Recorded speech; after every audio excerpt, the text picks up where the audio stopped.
Well, I want to thank you, Vicki, and everybody here for bringing me here to the University of Akron. I'm thrilled that there's so many people in the audience. I'm thrilled that the Margaret Clark Morgan Foundation has brought me in, has convened this group here at your school. This is unique. This is a really unique opportunity for a lot of people to come together and talk about an issue that we generally don't talk about, and really address some issues that a lot of us are dealing with, and yet we don't really know that other people are dealing with them too. So I really want to thank the foundation. If you guys don't know anything about the foundation, there's some great people outside, some information outside more about the foundation as well. So why am I here today? First of all, does anybody here watch Heroes? Anybody? Okay, so the first thing I'm going to tell you is that I'm not here to tell you to save the cheerleader, save the world. I look like that girl. I've been told that I look like that girl. I'm not her. That's not our reason we're here today. Why I am here. I'm here because I was able to successfully start a nonprofit organization right after I graduated from college. And I can tell you about what that's like, being your own boss when you're 22 years old. I'm also here because I know what it's like to have a family member who's dealt with a serious mental health issue. And I'm willing to stand up here and talk to you about that story. And that's something that I hope by the end of the night tonight that more of you might be willing to come up here and share your story too. Or share your story with the people in your life, maybe at your dorm, maybe in your classes. Before I go any further, when I say the words mental health, what do you guys think of? Any hands? Anything? Yeah. Yeah, you? Bipolar disorder. Yep.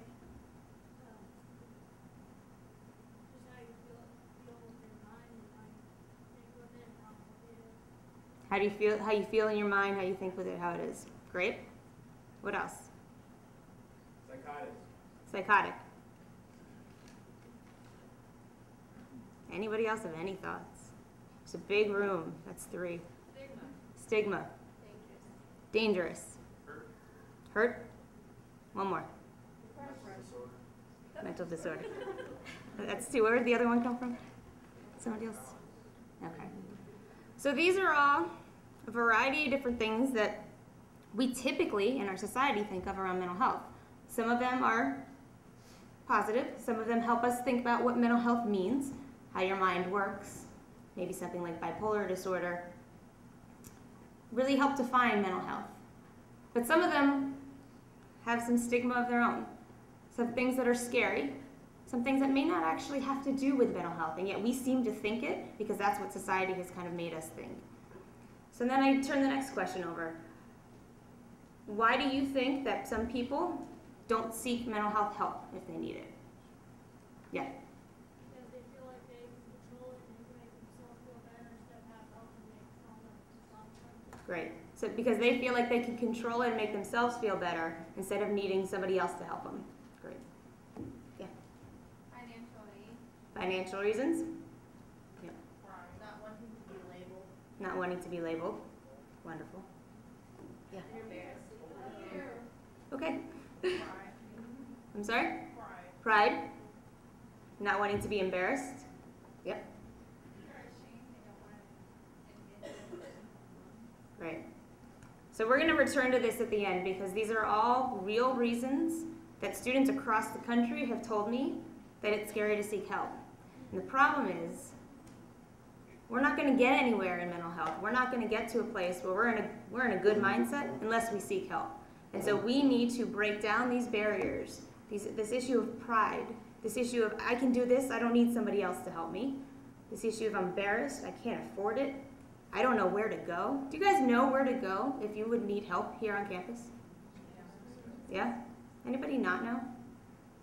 There's a counseling center here on campus. There are guidance counselors in high schools. Almost every college and university campus has a counseling center that is meant to help students in need.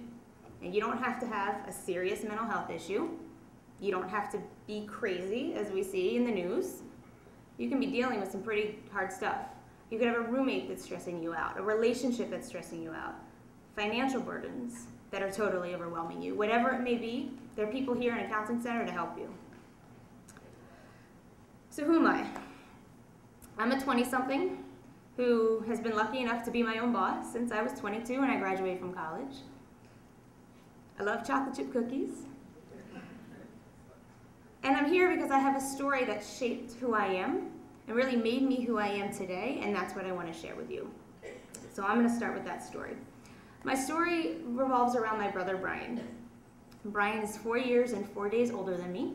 We grew up outside of Washington, D.C., in Montgomery County, Maryland, if anybody's familiar with the D.C. area, and went to one of the well-known public high schools in the area, Churchill High School. Brian, being 4 years older than me, was at Churchill before I was, and when he was there, he was kind of that star student. He had a high GPA, a 3.9 GPA in high school. He took all AP classes through his high school career, AP Euro, AP Calculus, AP English, you name it. He had become a sports announcer for our school's football games, covered our school's football and basketball games in our local newspaper, soloist in our annual rock and roll revival show, president of the debate team, just that kid who everybody wanted to be. He had tons of friends. He was smart. He was funny. He became my role model. Brian and I were in New York City a few years when he was a freshman in high school, and we were there with my grandparents, and Brian fell in love with New York City. And he one day wanted to go to college in New York, spend the rest of his life in New York, own one of Trump Towers, just be that guy that he knew he could be. So as I was entering high school and having to live up to the high standards that he had set for the Malmon name there, he was on his way to Columbia University in New York. When he got to Columbia, Brian did what we're all told we're supposed to do to make college the best time of our lives. He immediately immersed himself in activities and academics, making a whole new group of friends and making a name for himself once again.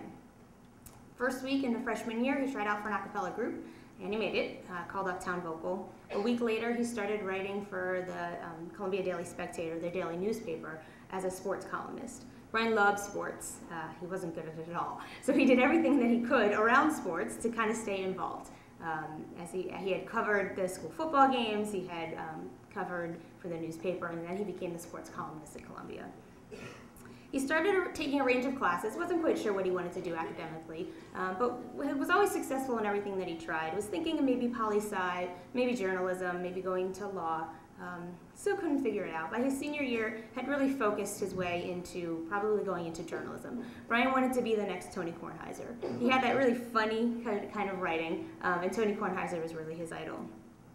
By his senior year of college, Brian had become sports editor of the newspaper in addition to being columnist. He'd become president of the a cappella group. He was star of the school's varsity show. He had a 3.8 GPA at an Ivy League university. A little crazy. Dean's List every semester. Still had a social life, going out, doing things, enjoying New York. Again, kind of that star student we all want to be, and so somebody that I was really looking up to. But in November of his senior year, Brian went to visit the school's counseling services. He presented with signs of depression and anxiety, which for many students, we experience that on a daily basis. That said, if anybody's ever experiencing depression and anxiety to a level that it may be interfering with your everyday life, or you feel like you can't sleep, or you can't eat, or you're just not able to enjoy things that you once did, you should go talk to somebody. There's no normal level of depression. There's no normal level of anxiety. And Brian went to go seek help for it.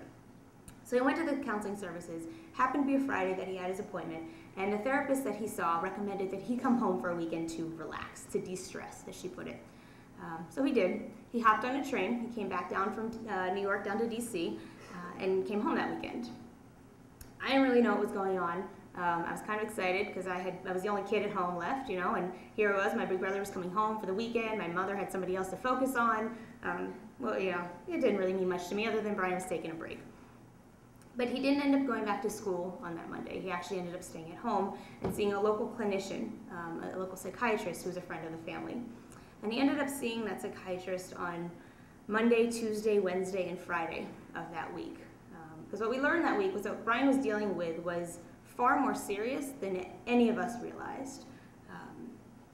That week at home ended up turning into the rest of November, rest of the month through the Thanksgiving holiday.